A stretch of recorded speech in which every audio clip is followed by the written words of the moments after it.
tesis. Maka termasuk undangan Ba'alwi ini, undangan Robito Alawiyah adalah undangan yang tidak benar. Menunjukkan arogan mereka yang sangat, tunjukkan Belanda, menunjukkan bahwa mereka adalah feodal, menunjukkan mereka adalah bangsa kelas 1. Bayangkan tamu, cara mengundang pun tidak punya adab sama sekali. Muncul ucapan mereka dari Bahar bin Smith, dari Habib Muhdor, dari Habib siapa semua, itu sudah mulailah klaim-klaim narasi anti pemerintah. Tadi semua, pidato mereka tadi semua, lihat Bahar bin Smith bilang anjing pada presiden, bilang anjing pada wakil presiden. Rizik Syihab pun juga sama, selalu melawan negara. Pancasila dibilang pantat Cina, tadi semua gandang Bhinneka Tunggal Ika adalah dianggap togut, tadi semua. Bahkan muncullah mulai dia kasakusuk, dibaptis, dibayat untuk menjadi ISIS, tadi semua, dan dia ingin mendengungkan khilafah bersama saudaranya UAS, tadi semua. Maka jangan aneh kalau hari ini UAS adalah membelanya, tadi semua, karena sama-sama. Walaupun nanti ada wah di belakangnya, UAS, wah, tadi semua ya. Assalamualaikum warahmatullahi wabarakatuh, saudara sekalian dimanapun Anda berada. Pada kesempatan kali ini kita akan sama-sama menyaksikan sebuah tanggapan dari Abah Setu ya terkait dengan polemik nasab yang semakin berkembang ini. Salah satunya nanti beliau akan menanggapi tentang bagaimana kejanggalan daripada surat yang beredar ya daripada klan Ba'alawi ini, tentunya dari Robitoh Alawiyah. Dan masih banyak lagi kisah-kisah maupun sejarah-sejarah kelam Ba'alawi ini yang memang sangat meresahkan. Dari dulu sampai sekarang memang sudah menjadi momok menakutkan atau momok menyakitkan daripada sejarah kelam dari bangsa Indonesia kita ini. Oke, selengkapnya mari kita sama-sama simak video berikut. Sahabat, selamat malam yang dimanapun berada. Semoga semua senantiasa diberikan kesehatan oleh Allah Subhanahu wa Ta'ala, dan semoga senantiasa ada dalam kesehatan, ada dalam lindungan Allah Subhanahu wa Ta'ala. Pada malam hari ini Abah ingin menjawab beberapa pertanyaan dari teman ya yang berkaitan dengan masih masalah nasab ya. Adapun pertanyaannya, apakah tesis yang dibuat Kiai Imad sekarang sudah sampai pada derajat suhroh wal istifadah ya. Sebenarnya begini ya, yang berkaitan dengan kasus nasab ini dari awal. Sebenarnya setelah Kiai Imad melakukan penelitian dan kami pun mengikuti jejak Kiai Imad melakukan penelitian, sebenarnya adalah tentang nasab Ba'alwi ini adalah nggak suhroh wal istifadah, karena sesungguhnya tidak ada yang mengisbatkan dan tidak ada yang menetapkan. Maka sebenarnya juga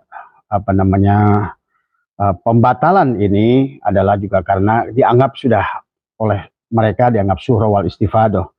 Sehingga kalau kita merujuk pada kitab pandangan Ibnu Hajar Asqalani dari kitab Al-Jawabul Jalil yang mungkin bahasanya singkat tapi padat adalah inna nasaba mimma yasbutu bitasamu ila ayyasbuta ma yukhalifu ya, bahwa sesungguhnya kasus nasab itu adalah kalaupun sudah dianggap sahih, walaupun kalau sesungguhnya bagi kaum Ba'alwi ini sebenarnya tidak ada ulama yang jelas mengisbat tentang kesohihan mereka, sehingga juga masalah suhroh wal istifadahnya juga adalah dipertanyakan. Tapi anggaplah mereka itu sudah suhroh wal istifadah karena barangkali sudah sekian ratus tahun adalah mereka eksis dimanapun berada. Walaupun nanti saya akan bacakan tentang kronologis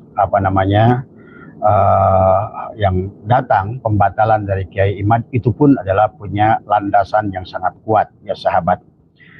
Adalah setelah maka kita sudah membuat kesepakatan dan kita sudah berikrar bahwa sesungguhnya atas izin Allah kita meyakini sesungguhnya bahwa klan Ba'alwi atau kalangan para habaib ini adalah dianggap sudah tidak tersambung dengan baginda Nabi Muhammad Sallallahu Alaihi Wasallam.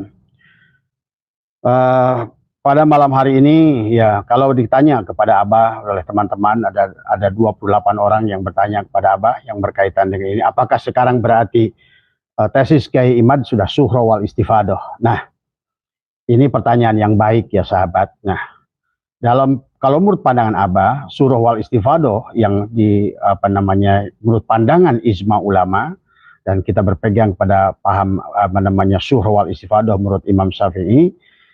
Nah, kalau kita lihat runutnya masa itu ya, zaman Imam Mujtahid dibandingkan dengan sekarang, tesisnya itu adalah dibuat di zaman ini. Maka sesungguhnya kalau menurut Abah, ya karena ini berkaitan dengan bab fikih ya, dan bab fikih itu adalah tergantung pada ruang dan waktu, maka pandangan Kiai Imad ini sebetulnya lebih syuhroh wal istifadoh. Ya, pembatalan ini lebih syuhroh wal istifadoh tadi semua karena didukung oleh para katakanlah ijma ulama. Kalau dulu mereka adalah dikatakan ijma ulama itu adalah mereka adalah hampir semuanya adalah fuqaha ya. Memang kebetulan masalah nasab ini adalah berbagian bab adalah ilmu fikih ya tadi. Nah, tetapi sekarang sahabat kalau menurut pandangan Abah, bahkan sekarang ini pandangan tesisnya Kiai Imad karena didukung oleh berbagai ahli ya. Mungkin kalau dulu adalah seperti Ibnu Sina, itu disebut syekh, berarti dia dianggap sebagai ulama. Syekh Al-Jabar adalah ahli matematik dan lain sebagainya, berarti ulama. Maka sesungguhnya berarti hanya istilah saja adalah ijma ulama. Maka untuk ulama di akhir zaman ini sebetulnya akan lebih syuhra wal istifadah dan betul-betul solid dan betul-betul kuat penetapan hukumnya adalah pada saat tesis ini malah didukung oleh orang-orang yang kredibel di bidangnya tadi semua. Maka tesis Kiai Imad selain didukung juga oleh mereka yang menggugah ilmu nasab, tetapi yang lebih dahsyatnya lagi adalah didukung oleh ahli filologi, di mana mereka itu ada seorang profesor yang luar biasa, bahkan bisa menjelajahi berbagai manuskrip yang pernah ada. Ini sebetulnya betapa pandangan Kiai Imad yang didukung oleh profesor ahli filologi ini lebih syuhra wal istifadoh. Setelah itu didukung juga adalah oleh pandangan oleh antropolog, sosiolog, kemudian juga ahli biologi dan genetika, adalah misalnya ahli ilmu DNA. Maka pandangan tesis ini menjadi lebih kuat ya. Karena tentu pandangan ulama dulu dengan pandangan ulama sekarang, maka harus yang dipegang adalah pandangan ulama sekarang. Karena pandangan ulama sekarang itu adalah lebih aini. Dan ditambah lagi didukung oleh berbagai lembaga ilmu pengetahuan yang sangat meyakinkan. Maka itulah kenapa Kiai Haji Roma, saya dan semua sahabat mengatakan bahwa kita begitu yakin, seyakin-yakinnya bahwa sesungguhnya bahwa apa yang ditulis Kiai Imad ini benar-benar sudah sampai kepada kaidah yang disampaikan Ibnu Hajar Asqalani adalah inna nasaba mimma yasbutu bitasamuhi illa ayyasbuta ma yukhalifu. Maka sekarang sudah dibatalkan oleh Kiai Imad dalam bentuk tesis, maka karena tidak adanya kitab yang memberikan jawaban berupa antitesis, dan harusnya kalaupun ada antitesis harus didukung juga dengan, karena ini adalah era ilmu pengetahuan. Maka kalaupun ada yang penolakannya, ada kitab antitesis, harusnya kitab antitesisnya juga untuk zaman ini harus didukung oleh orang-orang yang kredibel di bidangnya ya sahabat ya. Nah, kita lihat asbabnya, kita lihat kronologisnya ya. Karena Kiai Imad melakukan penelitian ini tentu ada dengan landasan yang sangat kuat, yang sesungguhnya ada kesamaan pandangan dari sekian banyak ilmuwan dan sekian banyak ulama yang ada di zaman ini ya. Maka itulah maka penelitian ini adalah cek bahasa Sundana mengaguluyur tadi semua, mudah diterima ya. Nah, asbabnya saya ngambil ringkasnya saja. Sesungguhnya persoalan kaum Ba'alwi ini datang dimulai tahun 1860-an, adalah pada saat Belanda mendapatkan kesulitan pada saat menghadapi Pangeran Diponegoro 1825-1830 tadi sahabat. Ini awal kronologi. Nah, di awalnya sesungguhnya oleh Mufti Arab Saudi, sesungguhnya mereka ini adalah dilarang menggunakan gelar Sayyid dan Syarif tadi semua. Maka sesungguhnya mereka itu penyebutan gelar Habib ini baru ada abad ke-9. Tapi kemudian adalah seluruh Ba'alwi ini adalah mendapatkan gelar Habib tadi semua ya. Walaupun sebetulnya kalaupun gelar Habib ini dibahas, nah ini tadi semua ya. itu juga ada maknanya. Karena makna Habib ini adalah orang yang yang mencintai dan dicintai. Nah, kan barangkali dulu Habib itu, ya kenapa para ulama dulu tidak protes dan tidak melakukan penelitian atau membatalkan, karena tidak ada alasan untuk membatalkan pada saat melihat seseorang itu adalah mereka masih pada berilmu, kemudian mereka juga dengan adab yang sangat baik, ya. Tadi. Jadi kalau menurut saya maka pada saat-saat itu dicinta dan dicintai, ya, istilah Habib ini adalah mencinta dan dicintai, dianya adalah mencintai dan orangnya juga dia juga mencintai tadi semua. Tapi pada saat dia sekarang tadi banyak orang yang sudah mencintai dia, tapi kemudian dia malah sebaliknya mendawir tadi semua dengan bahasa-bahasa yang kasar, maka gelar Habib itu sebetulnya sudah julukan Habib itu sudah keluar dari konteksnya. Karena Habib itu adalah cinta dan dicintai. Tapi sebaliknya pada saat rak ke sini, ini juga ada sebabnya, karena ini adalah perjalanan sejarah yang harus kita pahami, ya sahabat tadi semua.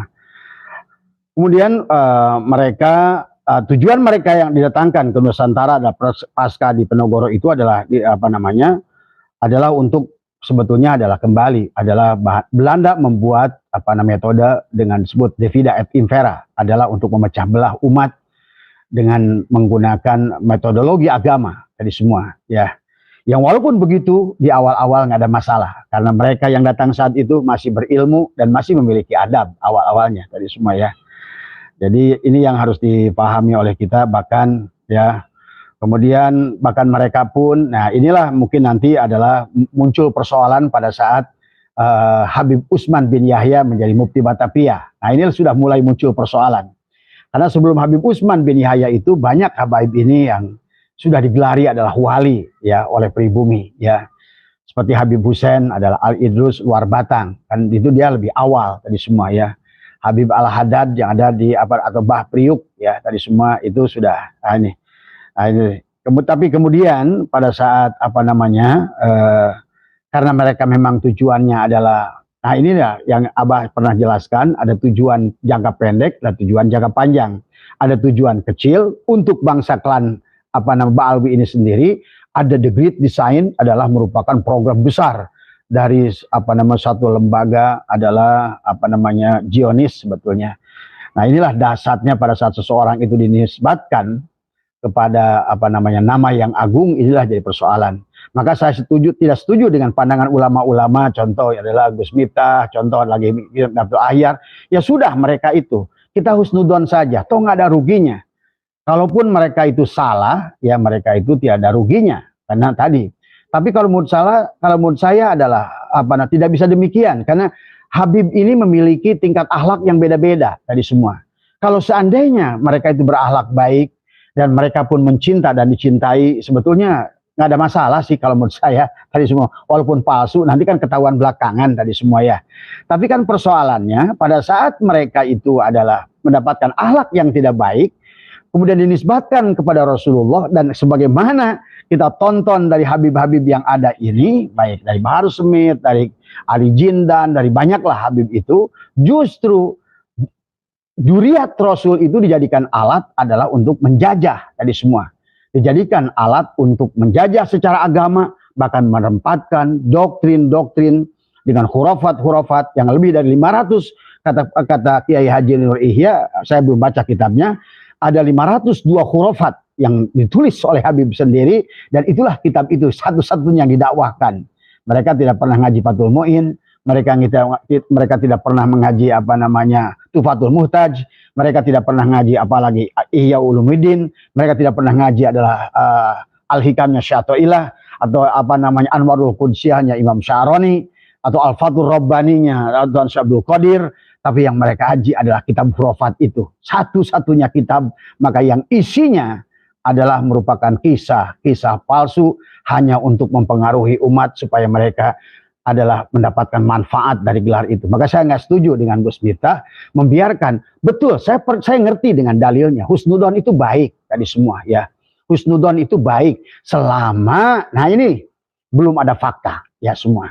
Maka tidak bisa dalil husnudon pada saat fakta sudah jelas, sudah terang benderang, dilihat oleh mata dohir maupun batin, dilihat oleh awam maupun ahli. Tidak ada lagi kata husnudon. Maka husnudonnya itu adalah syudon. Maka kita berhusnudon adalah husnudonnya untuk hal yang demikian dengan harus bersyudon. Kalau tidak, kita akan hancur ditipu oleh mereka. Nah, contoh Abah adalah selama sekian tahun 1 miliar ada gitu kan tadi semua ya. Inilah sahabat ya, maka tidak bisa dengan perkataan kita ya sudah toh nasab ini udahlah biarin saja, toh kan nanti ini masalahnya kalau tidak merusak agama nggak apa-apa.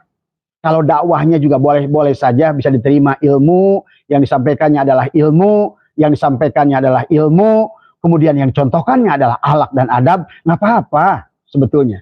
Tapi inilah yang menjadi latar belakang kami, terutama Kiai Imad. Maka saya berterima kasih Kiai Imad. Semoga beliau senantiasa diberikan kesehatan dan dijaga oleh Allah Subhanahu Wa Taala. Karena mereka sudah jauh menyimpang. Kalau bayangkan 100 tahun yang akan datang atau 50 tahun yang akan datang, apalagi nanti sudah masuk ke dalam mereka digunakan oleh Belanda tadi semua.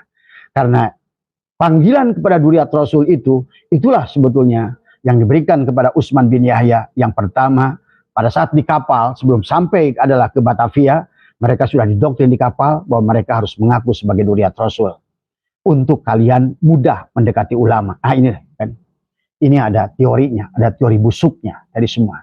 Maka disitulah sampai geger Cilegon, geger Cianjur, geger Banten, geger beberapa tempat termasuk Jakarta ya. Sesungguhnya itulah sebetulnya yang akhirnya disitulah Snok Horgronya mendekati. Dan kita ada satu buku yang menjelaskan tentang dahsyatnya hubungan Utsman bin Yahya dengan Snok Horgronya tadi semua. Snok Horgronya berbisik-bisik pada Utsman. Mungkin kalau bahasa kita dibuat ini, mungkin Kang Utsman tolonglah ini tadi. Ini kelihatannya para kiai sekarang udah nggak percaya dengan kami tadi semua. Kamu harus membuat satu fatwa tadi semua tadi. Nah itulah. Maka disitulah fatwa itu muncul dari Habib Utsman bin Yahya di dalam kitab Manhajul Istiqomah Bidini Manhajul Istiqomah Bidini wal Salamah adalah di situ ada di halaman 21 sampai 24 adalah Habib Utsman membuat fatwa bahwa perjuangan mereka yang melawan Belanda itu adalah gurur. Mereka adalah penjahat. Para kiai-kiai Torikot itu dari saat itu ada Satoriyah, ada Wahidiyah, ada Qadariyah dan ada Khalidiyah dan sekian banyak, masih waktu itu masih puluhan bukan ratusan torikot yang dipegang oleh ulama-ulama pejuang itu karena ingin menuduh ulama itu adalah berbuat jahat. Maka dibuatlah di dalam kitab Manhajul Istiqomah Fid Dini Wassalamah itu fatwa bahwa perjuangan mereka adalah perjuangan melawan pemerintahan yang sah. Tapi ingat tadi itu juga pendapatnya Gus Rumail. Yang sah menurut siapa? Menurut Helmina, tapi tidak sah menurut pandangan Indonesia. Maka inilah sebelah tentang istilah panggilan. Ya, Westerling itu bagi orang Belanda pahlawan, tapi bagi kita adalah penjahat. Mungkin barangkali itulah Habib Utsman bin Yahya punya pandangan bahwa karena dia berada di pihak Belanda, maka sesungguhnya Pangeran Diponegoro itu penjahat, sementara dia adalah pahlawan tadi semua. Ya. Maka inilah ya tadi, itulah makanya kenapa setelah keberhasilan di geger Cilegon, meninggalnya ratusan ulama, ribuan petani, geger juga Tambun, puluhan ratusan ulama meninggal, geger Cianjur, geger lagi beberapa daerah lain, semua itu adalah hasil merupakan sebuah rekomendasi dari fatwa dari Mufti Batavia yang saat itu adalah Utsman bin Yahya tadi semua. Kakek buyutnya Habib Lutfi bin Yahya di semua ya. Nggak tahu kalau kekocorannya bangsat, apa ke bawahnya bangsat juga gitu kan tadi semua ya.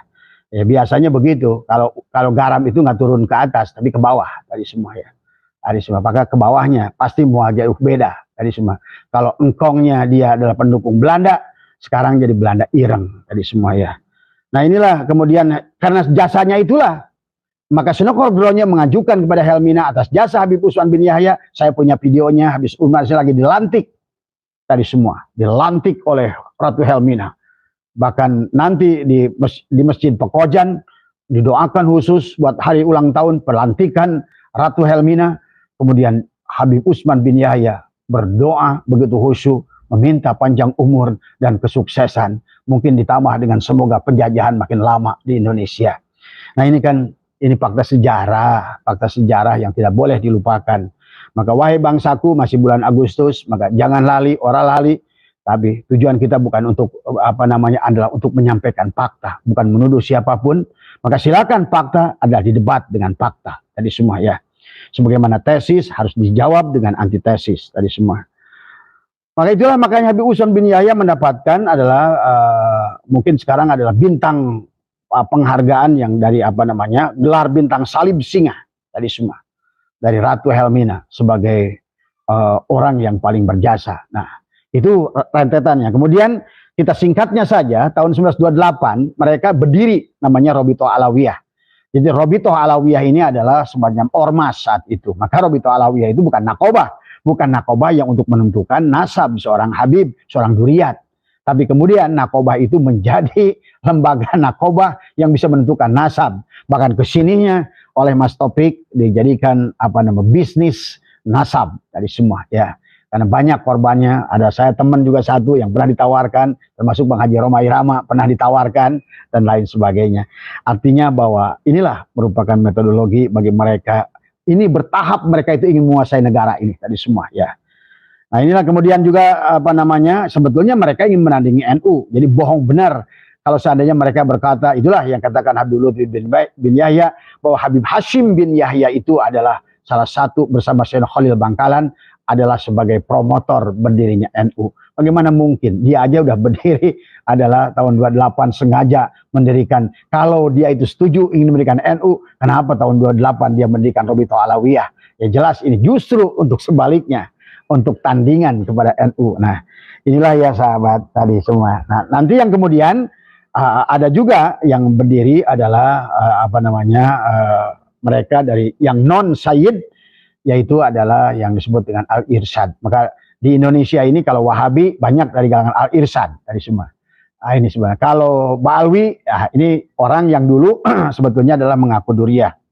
Nah, pada saat puncak kemerdekaan ada desakan untuk menggolongkan mereka sebagai non pribumi, ada saat itu tadi semua. NU, nah inilah kembali NU selalu membela mereka. Pada saat Bung Karno ingin mengusir mereka, NU menahan mereka tadi semua. Tapi mereka kemudian sekarang adalah menelanjangi NU, kemudian mengacak-ngacak NU, kemudian termasuk memutus sejarah perjuangan NU, yang mana NU itu berasal dari murid-murid, anak-anak daripada Duriyat Wali Songo dari semua ya. Tapi inilah NU. Tapi saya selalu percaya dengan NU. Silakan siapapun yang berani melawan NU, hancur dia tadi semua. Maka mudah-mudahan mereka sekarang sudah berani mengacak-ngacak NU.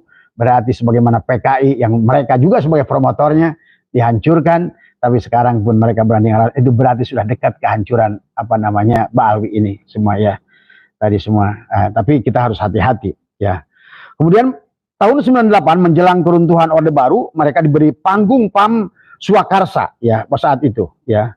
PAM Swakarsa ini adalah atas ide Pak Harto saat itu, yang kemudian nanti bermetamorfosis dia menjadi EPI. Inilah EPI yang awal, sebetulnya panggung yang awalnya adalah diberikan, maka sebetulnya Rizik ini adalah anjing kiriknya Pak Harto. Maka kalau Anda lihat selama dia di Mekah, lihat foto-fotonya sama Tommy, kemudian di sini pun Toto sama Tommy, sama Tutut, sama Bang gitu kan tadi. Ya, jadi bagaimana mungkin orang-orang Rizik yang senantiasa tadi Pak Harto untuk melawan apa? Gus Dur tadi semua. Karena Gus Dur itu adalah orang pemberani yang luar biasa, tidak ada rasa takutnya karena dia adalah aulia Allah, yang dia takutkan hanya Allah satu tadi semua ya. Dan inilah saya tahu kisah Gus Dur, bagaimana beliau pada saat mau pergi mau ke Cipasung, pelaksanaan saya waktu itu cuma waktu saya datang ke sana Gus Dur sudah berangkat tadi semua. Tapi saya tahu dari pengarsa Uwajejen, pada saat Gus Dur itu 1 minggu sebelum pergi ke Cipasung, beliau pergi kepada pengarsa Syekh Ahmad Sohibullah Fataju Arifin Abah Anom, 1 minggu berada di sana, dan beliau bertanya kepada guru saya pengarsa Abah Anom, apakah saya pantas jadi ketua PBNU? Kata Abah Anom, Gus Dur ini jangankan ketua PBNU, bahkan Gus Dur ini pantas jadi presiden. Nah inilah perkataan seorang aulia. Dan semuanya terjadi pada saat itu. Pada saat kita pergi ke Cipasung, sudah ngeri. Sepanjang perjalanan itu sudah tank wajah, tanker dan semua. Dan bagaimana pemilihan saat itu luar biasa ketatnya. saling jatuhkan, saling jatuhkan. Inilah pada saat ada rijalullah, sehebat apapun Pak Harto itu. Bahkan sebetulnya pesannya sudah katakan hidup atau mati Gus Dur itu. Tapi kembali dengan rekayasa yang dahsyat, dengan kekuasaan seorang presiden, tentaranya sudah diterjunkan, polisinya sudah diterjunkan. Gus Dur hanya bersandar kepada Syekh Ahmad Sohibul Wafat Tajul Arifin, tentu saja kepada Allah, tapi melalui wasilahnya. Karena setelah itu Gus Dur pamitan dan kemudian berangkat ke Cipasung. Luar biasa pemilihannya, hidup dan mati, sahabat. Dan inilah awal FPI. Maka disinilah sebetulnya tadinya Pak Harto ini tadi atas bantuan juga adalah Gubernur DKI saat yang sekarang terakhir adalah Sutioso. Itulah Sutioso punya peranan berdirinya FPI. Dari PAM prakarsanya adalah Pak Harto, yang tadinya adalah untuk seolah-olah bagaimana, karena sekarang NU kembali dipegang dan Pak Harto itu hanya takut pada Gus Dur. Nah, ini catat oleh kita, orang semacam Gus Dur perkataannya tidak ada lagi raja yang dia takuti, siapapun tadi semua, hantu sekalipun dia telan tadi semua. Inilah seorang rijalullah, pada seorang rijal benar-benar bahwa seluruh kalamnya itu adalah dari di lauhil akbar tadi semua. Ada kalam di lauhil mahfud, ada kalam yang muncul di lauhil akbar. Maka pernyataan seorang aulia adalah kalamnya yang muncul ada di lauhil akbar. Maka semuanya. Jadi inilah sahabatnya awal. Jadi pada kasus itu mereka bersatu ya, Al-Pam Swakarsa, baik dengan baik dengan Sunni maupun Syiah. Jadi mereka sebetulnya para Ba'alwi ini adalah ada sebagian Ba'alwi yang Syiah sebetulnya ya. Setelah mendapatkan kesempatan itu mulailah dilakukan adalah pengkaburan sejarah. Nah, inilah sebetulnya juga awalnya. Maka sampai hari ini Anda saksikan, adakah keluarga Cendana yang pernah selama Jokowi memimpin ikut 17 Agustus? Tidak ada. Kemanakah Tutut? Kemanakah Bambang? Kemanakah Tommy? Kemanakah Sigit? Kalau lihat letak digital, mereka itu selalu paling dengan Rizik Syihab. Di Madinah bersama Rizik Syihab, di Mekah bersama Rizik Syihab, tadi semua ya. Inilah paham ya perjalanan ini semua ya. Kemudian mulailah setelah mendapatkan kesempatan itu, dia seolah mendapatkan panggung. FPI ini adalah kemudian klaim makam leluhur, klaim Duriat Wali Songo sebagai klan mereka, klaim kerajaan-kerajaan sebagai klan mereka, seperti Kesultanan Siak dan Banjar yang pertama diklaim, kemudian menyebar ke seluruh kesultanan, diaku semua. Ini awal-awal tadi semua ya. Kemudian banyak juga kesultanan yang awalnya tertipu karena mereka sudah bikin silsilah Ba'alwi tadi semua ya. Termasuk juga ada satu mursyid pentalan dari Suryalaya itu tadi semua, Sirna Rasa. Nasabnya dibuat oleh Habib Lutfi bin Yahya tadi semua ya. Inilah ya. Kemudian juga mendekati orang-orang yang mau diba'alwikan tadi semua, diangkat, diba'alwikan tadi semua. Kemudian dilanjutkan dengan dakwah Ba'alawi ini semakin menjadi, dari muncul ucapan mereka dari Bahar bin Smith, dari Habib Muhdor, dari Habib siapa semua, itu sudah mulailah klaim-klaim narasi anti pemerintah. Tadi semua, pidato mereka, tadi semua, lihat Bahar bin Smith, bilang anjing pada presiden, bilang anjing pada wakil presiden. Rizik Syihab pun juga sama, selalu melawan negara. Pancasila dibilang pantat Cina, tadi semua, gandang Bhinneka Tunggal Ika ada dianggap togut, tadi semua. Bahkan muncullah mulai dia kasakusuk, dibaptis, dibayat untuk menjadi ISIS, tadi semua, dan dia ingin mendengungkan khilafah bersama saudaranya UAS, tadi semua. Maka jangan aneh kalau hari ini UAS adalah membelanya tadi semua. Karena sama-sama. Walaupun nanti ada di belakangnya. UAS tadi semua ya. Adalah tadi semua. Yang satu ke sini, yang satu ke kanan. Tadi semua. Tapi yang harus dipahami adalah mereka adalah penjahat-penjahat yang memang di cloning, yang sudah direncanakan sedemikian matang. Dan demikian. Inilah sebetulnya awal perlawanan Kiai Imad. Inilah awal perlawanan Kiai Imad. Pada saat sesuatu itu yang tadinya udah surah wal istifadah, katakanlah dulu mereka itu dikatakan emas. Padahal sekarang timbul karat, dari ucapannya karat, dari perbuatannya karat, tadi semua. Tentu ini butuh pengujian ulang, karena zaman sudah berlanjut sekian lama, mendekati 500 tahun. Maka tentu saja, dan ini adalah pan fikih, maka ulama yang sejaman lebih berhak dari semua. Maka itulah kenapa Kiai Imad menggunakan faidah dari Ibnu Hajar Asqalani, bahwa sesungguhnya bahwa penetapan nasab itu adalah bisa dibatalkan setelah ada yang membatalkan. Nah, itulah dari tesis Kiai Imad itulah. Nah, kemudian ternyata sekarang menjadi ijma. Ahli filologi, ahli genealogi, ahli biologi, ahli genetika, bahkan ahli-ahli yang lain sekarang sudah berjejer, bahkan ahli ilmu nasab pun dari kalangan universitas, dari mana semua sudah berada di situ. Maka saya bilang tadi, ini syuhroh wal istifadoh, dari seluruh landasan ilmu ada di situ. Ya, maka ini lebih kuat. Bahkan kalaupun dulu syuhroh wal istifadoh, walaupun tidak ada yang mensyuhroh wal istifadohkan Ba'alwi, tapi karena sudah adanya lama, anggap saja mereka syuhroh wal istifadoh.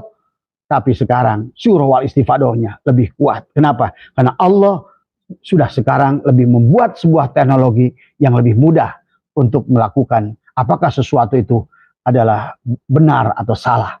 Karena ini adalah kembali tadi, dan tidak salah, karena ini adalah menyangkut adalah fikih menyangkut ruang dan waktu. Maka sekarang ruang dan waktunya menurut saya adalah ruang dan waktu yang harus dilihat kembali, di-QC kembali tentang kebenaran Ba'alwi ini. Dan itulah Kiai Imad melakukan penelitian selama 2 tahun, kemudian menghasilkanlah sebuah tesis dari sekian banyak kitab. Walaupun dibantah kanan kiri silakan, tapi selama tidak ada kitab antitesis, maka termasuk undangan Ba'alwi ini, undangan Robito Alawiyah adalah undangan yang tidak benar, menunjukkan arogan mereka yang sangat, tujukan Belanda, menunjukkan bahwa mereka adalah feodal, menunjukkan mereka adalah bangsa kelas 1. Bayangkan tamu, cara mengundang pun tidak punya adab sama sekali. Maka inilah kami, maka mendorong Kiai Imad jangan datang kecuali 2 hal. 1 adalah diskusi itu adalah terbuka, biar masyarakat tahu semua. Robito Alawi yang ngajak tertutup, nah inilah yang dikhawatirkan. Yang diundang adalah Kiai Imad, hati-hati. Ini semua ya, bukan kita suudon, tapi sebaiknya karena ini sudah menjadi kasus nasional, bahkan internasional, maka seharusnya ada wasit juga dari pihak internasional. Maka saya bilang tadi, kembalilah. Makanya harusnya PBNU atau MUI atau Departemen Agama adalah menjadi wasit tadi semua. Dan kita siap untuk menonton tadi semua ya. Biarkan, kata Kiai Imad, 20 orang dari kalian saya akan antri satu persatu. Ditonton nanti. Selayangkan kalau punya TV nasional seluruhnya. Kalau perlu tadi semua. Biar persoalan ini selesai. Biar anak bangsa bisa bekerja. Yang tadi setelah terbukti harus siap menandatangani bahwa sekarang silakan berdakwah, silakan menjadi warga negara, silakan tempatkan dirimu pada tempatnya masing-masing, saling menghargai, duduk sama rendah, berdiri sama tinggi. Itu sudah penawaran yang luar biasa dari pribumi sebetulnya. Maka kalau seandainya pribuminya adalah bangsa Arab, wah udah dibantai habis kalian. Tapi untung ini adalah bangsa yang beradab, bangsa yang berbudi pekerti. Maka dikatakan adalah gemah rifah loh jenawi, adalah satu bangsa yang tidak pernah gemah rifah loh jenawi itu kepada Arab, gemah rifah loh jenawi itu kepada bangsa Eropa. Tidak ada sebutan gemah rifah loh jenawi bangsa Amerika. Yang ada sejarah membuktikan gemah rifah loh jenawi itu hanya pada Indonesia. Jadi Indonesia ini akan kembali menjadi negara normal pada saat doktrin-doktrin yang akan merusak pandangan, merusak ilmu pengetahuan, merusak pandangan pemuda menjadi pemalas, karena cukup mereka menghambakan tadi pohon berkah tadi. Inilah yang membuat mereka menawarkan keberkahan tadi semua, sehingga sekarang banyak manusia mencari berkah, buah berkah, tapi pohon berkah tidak pernah ditanam tadi semua. Ngejar-ngejar buah berkah, pohon berkah tidak pernah ditanam tadi semua, karena ada sekelompok orang dengan gagahnya melebihi gagahnya Rasulullah Shallallahu Alaihi Wasallam. Ya, nah inilah yang menjadikan perlawanan awal Kiai Imaduddin. Ya, perlawanan dilakukan dengan mengadu antar pribumi menggunakan berbagai keluarga keraton Cirebon dan Banten yang memang sudah diskenario dengan bibit sejarah hitam. Ini dikatakan dalam sebuah tulisan Kiai Imad. Ya, kemudian diangkat bukan dari terah Sunan Gunung Jati. Pilihan saat itu terserah panjenengan mau menyerahkan nasib anak cucu kepada mereka dan akan terus terjajah ataukah kita bangkit melawan. Nah ini ya, ini adalah sebuah ajakan sahabat ya. Belanda yang membawa semua imigran Yaman ke Nusantara, dari semua didatangkan bukan untuk dakwah atau berdagang, Maka Taufik Aseba berkata, kami ingin mencetak ulama-ulama apa? Kaliannya saja nggak ngerti ilmu. Bagaimana kau mencetak ulama? Tadi semua, ya. Kata makruh aja nggak ngerti. Apa itu maknanya makruh? Mas Opik ya. Didatangkan bukan untuk berdakwah dan berdagang, bukan mencari uang, tapi yang jelas kalian datang di negara yang miskin, ngikut numpang pesawat kapal uapnya Belanda, yang kalian cari adalah sebetulnya tadi pulus tadi semua ya. Yang dicari mereka golden tadi semua ya. Tidak bisa dipungkiri sejarah ini, Bung. Tadi semua udah nyata semua. Maka bagi rakyat Indonesia, bangunlah sadarnya, bangunlah jiwanya, bangunlah raganya untuk Indonesia Raya. Ini harus dibangkitkan semangat. Maka kiai-kiai yang masih pengendus pantat Ba'alwi ini coba sadar tadi semua ya, belajar tadi semua sejarah biar nggak bodoh selamanya tadi semua ya. Habib adalah keturunan Rasulullah sehingga kaum muslimin pribumi terpercaya adalah untuk taat dan patuh kepada Habib tadi semua. Biarlah walaupun kami bodoh, tapi kan kemarin saya udah bahas, saya nggak mau bahas lagi ya. Jadi inilah sahabat yang harus jadi agenda besar bangsa Yaman Selatan ini bukan masalah nasab saja sahabat ya. Jika mengira masalah nasab ini hanya di permukaan, tapi semakin terkuak bahwa bangsa Yaman yang sudah 200 tahun bercokol di Indonesia punya agenda besar menghancurkan NKRI, mengakui NRRI, menjajah NKRI tadi dengan doktrin-doktrin kepalsuan mereka. Ada 505 kalau menurut Kiai Haji Nur Ihya, saya belum pernah baca kitabnya itu, ada 502 fatwa yang sebetulnya mensesatkan tadi semua ya. Kemudian yang pertama adalah gerakan Habib zaman Belanda tahun 1885. Mereka adalah orang-orang antek Inggris Yaman Selatan didatangkan oleh Sunan Kordronyo ke Jawa untuk meredam perjuangan para ulama dan kiai yang menjadi pasukan Kenil yang membantai pejuang. Setelah Indonesia merdeka, mereka juga menyusup ke DITI dari semua, tapi juga gagal dari semua ya. Tahun 1965 mereka menjadi gembong PKI yang bernama DN Aidit dari semua. Komunis Yaman yang menjadi gembong komunis Indonesia. Ada beberapa, termasuk juga Musok ya. Zaman Soeharto mereka diam karena Soeharto sangat tegas, bahkan bisa jadi operasi Petrus dan dukun santet jika berani ceramah menjelekkan pemerintahan Orde Baru dari semua. Tahun 1985 mereka melakukan gerakan vandalisme, adalah perusakan situs-situs candi. Iya, saya masih ingat. Borobudur itu kepala-kepalanya dihilangkan tadi semua ya. Kemudian bahkan membom Borobudur tahun 1985. Kemudian era Presiden Gus Dur, mereka mengatasnamakan Islam, mereka membentuk organisasi adalah seperti FPI, dan bahkan dia buka cabang di setiap provinsi. Tapi saya tahu adalah FPI ini karena saya sering menyaksikan dengan mata kepala sendiri. Sesungguhnya hanya mereka adalah rombongan orang-orang yang tidak jelas, yang sudah kena doktrin. Makanya kasihan wahai kalian bangsaku, adalah pasukan-pasukan nasi bungkus, tapi kalian digunakan oleh orang-orang yang tidak jahat untuk mengadukan pribumi dan pribumi. Oleh karena itu wahai sahabatku yang masih percaya dengan Ba'alwi, ayo dengarkan dari orang-orang yang ahli tadi semua. Barangkali bukan saya, barangkali siapapun, tapi sesungguhnya percayalah kami cinta kalian karena kalian adalah bagian dari kami. Tapi kami tidak ridho kalau kalian digunakan oleh orang-orang yang ingin menghancurkan anak cucu keturunan kita nanti. Lihatlah apa yang terjadi di Afghanistan. Lihatlah apa yang terjadi sekarang di Palestina. Lihatlah apa yang terjadi di Libya, Muammar Gaddafi yang begitu lantang gagah hancur. Lihatlah tadi Saddam Hussein yang Amerika pun tadinya takut, lihat hancur tadi semua. Kalian ingin seperti itu tadi semua ya. Jangan sampai kita dirusak oleh rombongan-rombongan tadi semua ini ya. Kemudian juga selanjutnya mereka muncul kembali adalah memuliakan diri sebagai cucu Nabi. Mulai lagi ya. Keluar khotbah di majelis-majelis. Anehnya Nusantara yang memiliki alim ulama bahkan diakui di dunia pada diam semua. Padahal dari mulai Syekh Ahmad Khotib Sambas, bahkan Syekh Ahmad Khotib Sambas lah yang dari ulama Syekh dari seorang Kalimantan, beliau datang ke Masjidil Haram. Mereka melihat dulu di Masjidil Haram, ini ngomong Masjidil Haram bukan Yaman. Tapi fakta, Islam itu diluruskan oleh ulama Indonesia. Bahkan Syekh Nawawi Al-Bantani adalah gurunya ulama-ulama Yaman. Mana ada bahwa kalian datang ke sini mencetak ulama. Bahwa sesungguhnya Syekh Nawawi Al-Bantani, bukan disebutkan ada Syekh Nawawi Al-Jawi. Silakan buka sejarah di Yaman. betapa masyhurnya Syekh Nawawi Al-Bantani. Silakan cek di Timur Tengah, betapa masyhurnya Syekh Nawawi Al-Bantani. Itu orang Indonesia, Bung. Dari semua. Makanya inilah Kiai Abdul Arif mengatakan, tanpa Ba'alwi kita tidak akan tahu apa-apa. Sesungguhnya justru Syekh Nawawi Al-Bantani guru para ulama-ulama Yaman itu. Bahkan ulama Yaman yang jadi ulama pun ke sini adalah muridnya Syekh Nawawi Al-Bantani.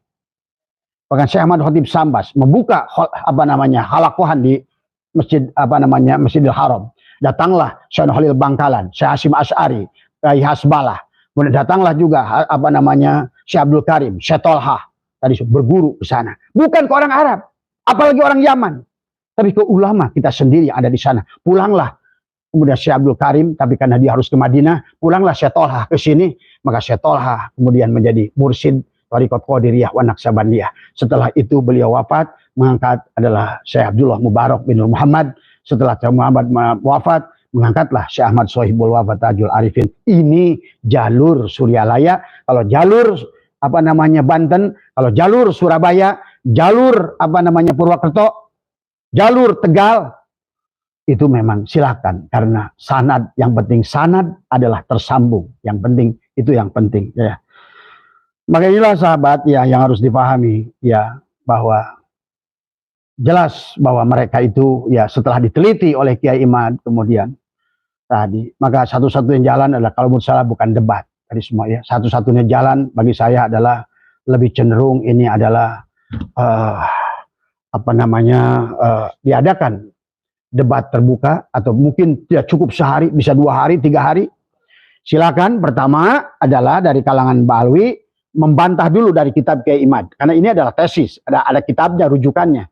Nah, pertama berarti yang harus didebat adalah rujukan kitab-kitab yang ditulis Kiai Imad. Gimana salahnya?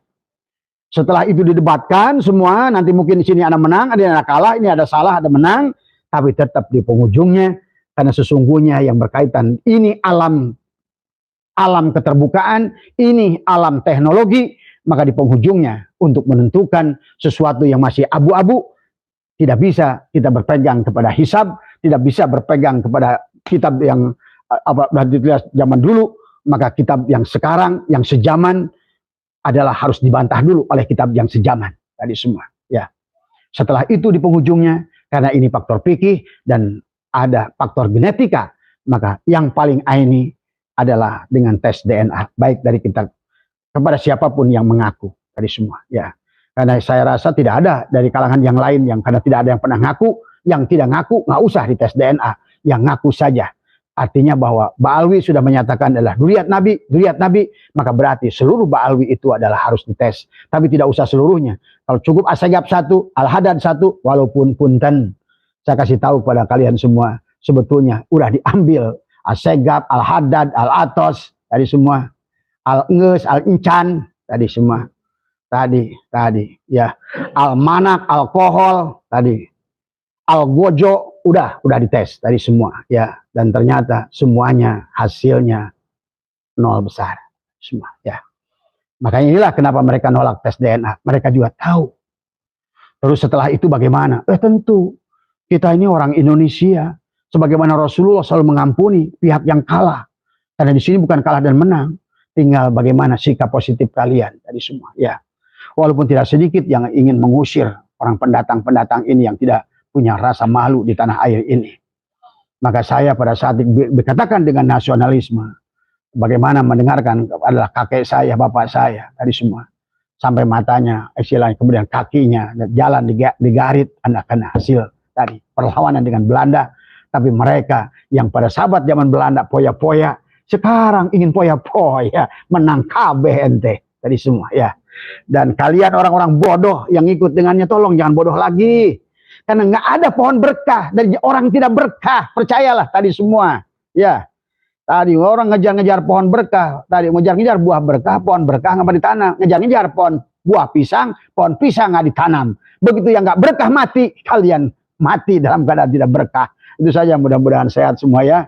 Mudah-mudahan sekali lagi bahwa penetapan tesis Kiai Imad ini benar-benar sudah surah wal istifadoh, karena didukung oleh ijma ulama. Katakanlah mereka ahli ilmu, kan ulama ahli ilmu, silakan, bahkan lebih hebat lagi karena ini spesifik ilmunya. Kalau dulu barangkali ijma para fuqaha dengan para hukama, Tapi ini lebih spesifik.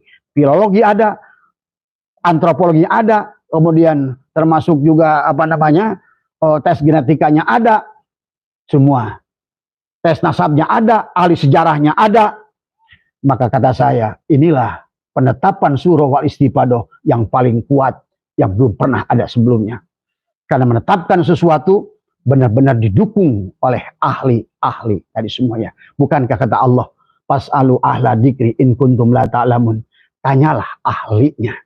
Istilah nasab ada ahlinya. Istilah manuskrip ada ahlinya. Istilah genetika ada ahlinya. Istilah sejarah ada ahlinya. Dan sekarang semua ahli bersatu. Inilah yang disebut ijma.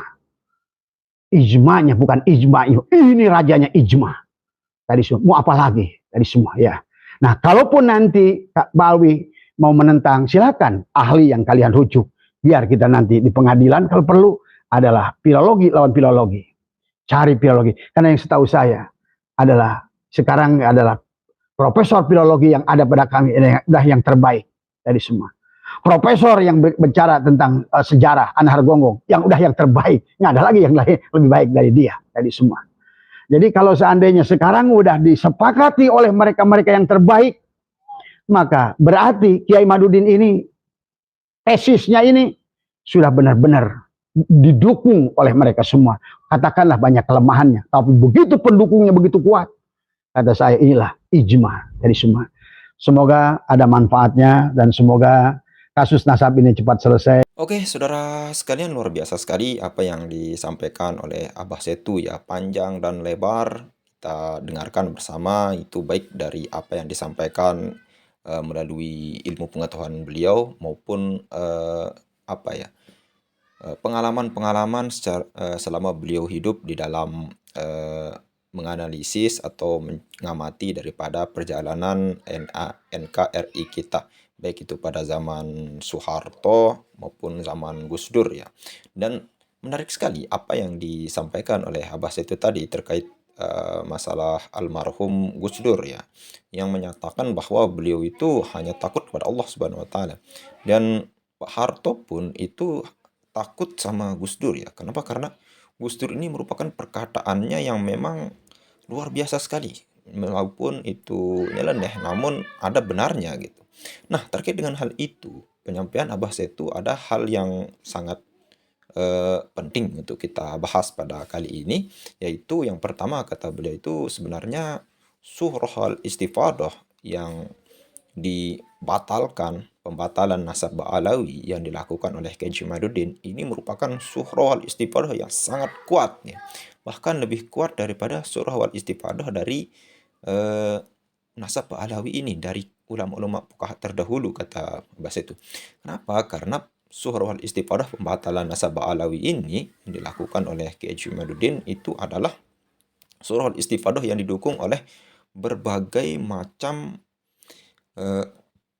ilmu pengetahuan dari beberapa ahli ya, atau dari berbagai macam ahli. Contohnya seperti ahli DNA itu mendukung tesis Kiai Madudin, yaitu Dr. Sugeng. Adapun ahli virologi, ahli sejarah dan lain sebagainya, Profesor Anhar Gonggong.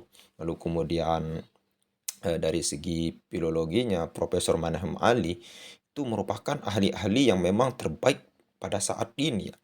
Dan adapun ilmu yang paling baik itu adalah ilmu yang memang berkembang pada saat ini gitu. Tidak terlepas dari terbaiknya ilmu pada zaman dulu. Kenapa? Karena ilmu berbagai macam ilmu itu ada perkembangannya, ada istilahnya, dan ada masanya masing-masing. Contohnya seperti Imam Syafi'i itu ada kaul jadid dan kaul qadimnya. Kenapa? Karena ada kaul qadim dan kaul jadid, karena di dalam ilmu itu, terutama ilmu fikih itu sangat erat kaitannya dengan tempat dan waktu. Itulah salah satu contohnya. Adapun tesis Kiai Madudin tidak bisa kita bandingkan penetapan masa lalu dengan yang sekarang. Yang sekarang itu lebih canggih dan lebih